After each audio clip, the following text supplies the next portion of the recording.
Hi, boys and girls. It's STEAM Tuesday, and I'm so happy to be back with you guys again. So this week is Family Coding Week. Yay! And that's perfect because the weather's not so great for outside stuff. So today what I wanted to do is do a coding lesson with you. So what we're going to do is we're going to go to Hour of Code and do Dance Party. And then I'll walk you through the tutorial, at least the first few steps or whatever, and then we will, I'll let you guys finish up. And then what I'm going to ask you to do is when you finish, stand up and do your dance with hopefully someone in your family who maybe helped you with the coding, and record it and then upload it to Flipgrid. So I'll show you how to do that in this video as well. But before we get started, the first thing I want to do is I want to review with you some vocabulary terms for coding because it's been a while since we've been together and so we haven't been able to review. So I'm going to go over some vocabulary terms with you before we get started. Okay, so the first thing I wanted to review with you was what is coding? And we've talked about this a lot in class, but coding is the way that we tell computers to do all the helpful things that they do for us. Coding is what makes it possible for us to create computers, software, apps, and websites. So we use coding as a language to communicate with technology. The computers follow a list of instructions that a coder or programmer, you, has written. So today, before we get started, I wanted to review our flow control structures. There are three that we've gone over in class: sequencing, conditions, and loops. Remember, sequencing is the order of commands. We have to make sure that the order of commands is correct when we're coding. Otherwise, the computer can't understand. The second one is conditions. And conditions are if-then statements. So telling the computer when to do something, that if something happens, something else should happen, and that computer should do something. And then the last one is a loop. Do you guys remember what a loop is? A loop is a repeat block, right? It tells the computer how many times to follow the directions. So when we're coding, we want to make sure that our sequence is correct. We want to try and use conditions so that our computer knows when to do things. And we want to use loops so that our computer knows how many times to do something and we're not giving it too many instructions. Okay, so we are ready to get coding. The first thing you're going to do is open your browser and go to Clever. I've given you a link to this in your Schoology.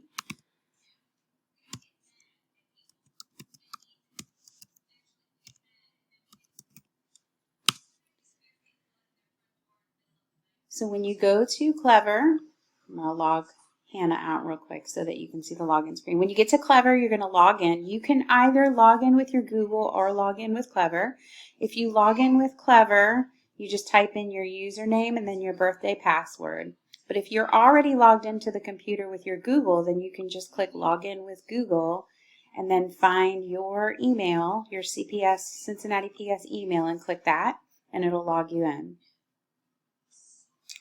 And once you get into your Clever portal, you're going to find your STEAM Lab shortcut. If you haven't made it a favorite resource, then it'll be down here under Teacher Pages, and you just click on the STEAM Lab robot and then find the Hour of Code link I've provided for you.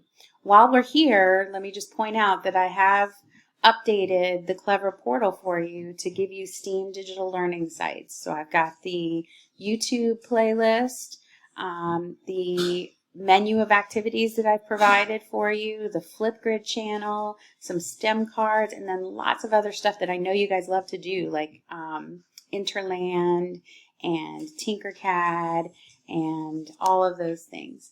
So definitely check this out for your STEAM lessons when you're looking for something to do. So we're going to click on Hour of Code today, and that's going to take you to the Hour of Code activities, and Dance Party is the very first one on the list of tutorials. So we'll click on that, click Start, and then we are going to do Dance Party Start. So that'll start us at the beginning of the tutorial. Now, there's going to be a video that pops up that's going to walk you through how the tutorial is set up. I do recommend that you watch those videos. but I'm not going to play them during my YouTube video. So I'm going to close it out, but go ahead and watch that video when you do this. So the next thing it's going to ask is for your age. I'm old, so I'm doing 21 plus, but go ahead and put in your age, and then it'll decide whether or not you need to read or whether you need to hear the instructions. So the first instruction says, drag the Make a New Cat at Center block in the workspace and connect it to the Setup block. This is a conditional. This tells the computer when to begin. Okay, this is the action, this is the condition. And then it says choose cat or sloth to create your first dancer. You can also click the light bulb to the left if you want more information or extra challenges. Now, if this becomes too much to read or cumbersome to read for you, you can also press this play button right here and it will read it to you. Okay? So I'm going to go ahead and click OK, and then I'm going to drag this out and put it into the setup block, and then I'm going to choose sloth. You can choose cat or sloth, it's up to you. Now, right up here is your song options, and they have lots and lots of good songs. I'm going to leave it at Little Nas. Just click run.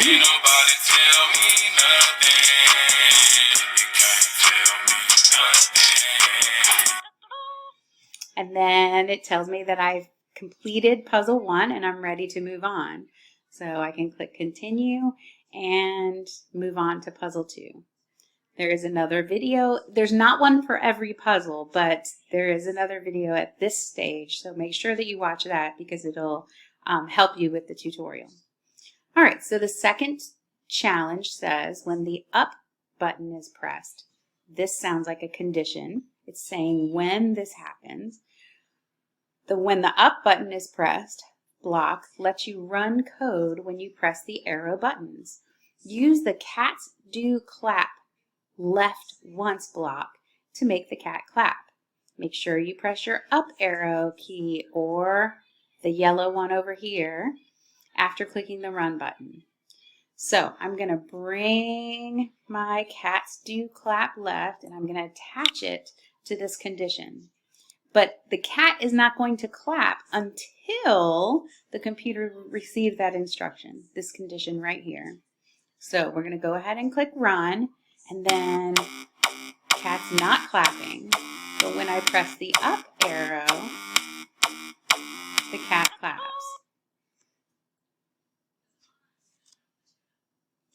All right, we're ready for challenge 3. It's time for a dance-off.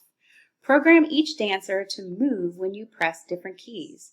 Choose your favorite move for each dancer or set it to random for something totally unpredictable. All right, so I've got a down key here, and I can bring out a new dancer.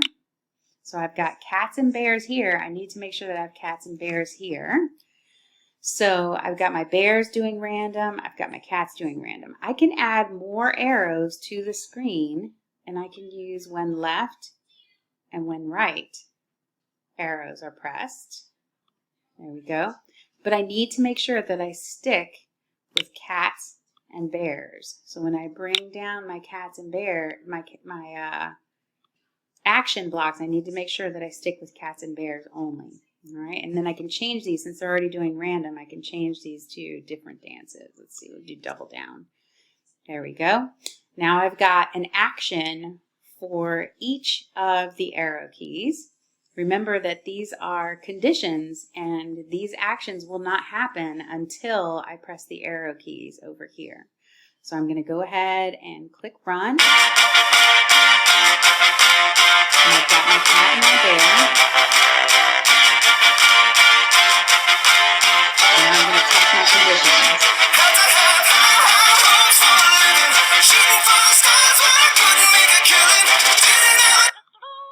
Nice. All right.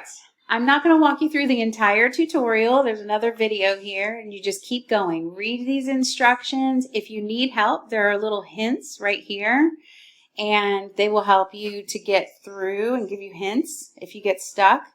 Make sure that you read and reread the instructions, and then when you get to the end, I'm going to ask that you record your dance and then upload it to Flipgrid. So I'm going to pause my video right now and go ahead and get to the end of the tutorial, and then I'll record again and show you guys how to upload to Flipgrid. Have fun! Okay, so the last step, I promised that I'd show you guys how to upload your videos to Flipgrid. So again, that link, I put it in your Schoology and I also put it on Clever, so either one works. But what you're going to do is you're going to go ahead and either go to Schoology or Clever and find the link to the Flipgrid channel and click that. It is going to ask you to log in with your Google, but you guys, your Google is your username at cincinnatips.org and then your birthday password to get in there. So you click on that, and that's going to take you to the project gallery. And in order to add a video, all you do is click this plus sign. Now you can record yourself straight from Flipgrid doing your dance right here, or you can click upload right here, and that will take you to a place where you can find your video. So if you record it on your phone, then you can go to Flipgrid on your phone. Here's our dance video right here, so I would just click that, and then I would click open.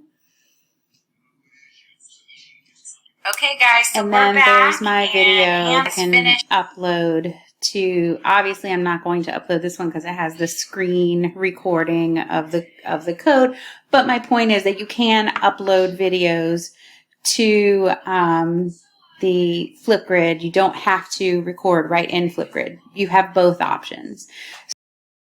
Okay, 2nd through 6th graders, happy coding. I can't wait to see your videos. Have fun. Bye.